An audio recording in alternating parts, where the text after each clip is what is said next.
Gaza, no food, no water,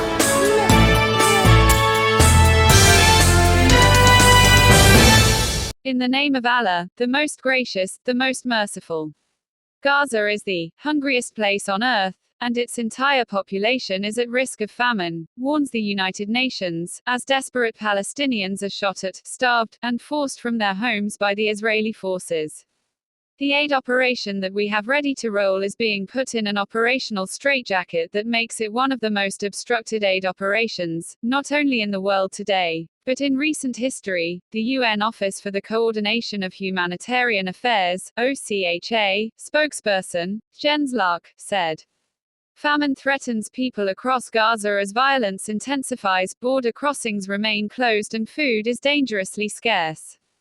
Hunger and malnutrition have surged drastically since all aid was blocked from entering the Gaza Strip on the 2nd of March, reversing humanitarian gains seen during the ceasefire in early 2025.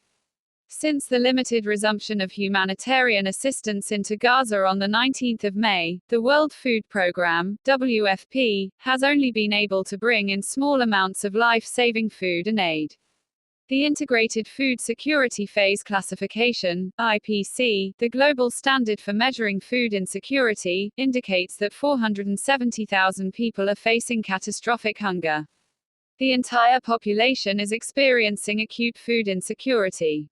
An alarming 71,000 children and more than 17,000 mothers will need urgent treatment for acute malnutrition. While our warehouses across the Gaza Strip are empty, more than 116,000 metric tons of food assistance, enough to feed 1 million people for up to 4 months, is ready to be brought into Gaza if the blockade is lifted. The entire 2.1 million population of Gaza is facing prolonged food shortages, with nearly 500,000 people in a catastrophic situation of hunger, acute malnutrition, starvation, illness and death. This is one of the world's worst hunger crises, unfolding in real time.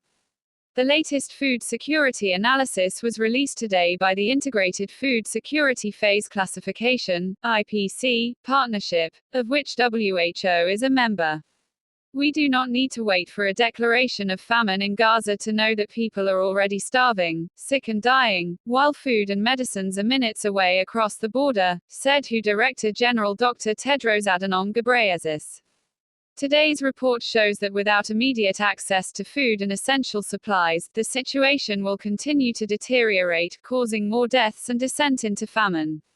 People are dying while WHO and partners' life-saving medical supplies sit just outside Gaza, ready for deployment, with safeguards in place to ensure the aid reaches those who need it most in line with humanitarian principles. WHO calls for the protection of health care and for an immediate end to the aid blockade, which is starving people, obstructing their right to health, and robbing them of dignity and hope. WHO calls for the release of all hostages, and for a ceasefire, which leads to lasting peace. It's time to take action. No more wait. Thanks for watching, subscribe for more.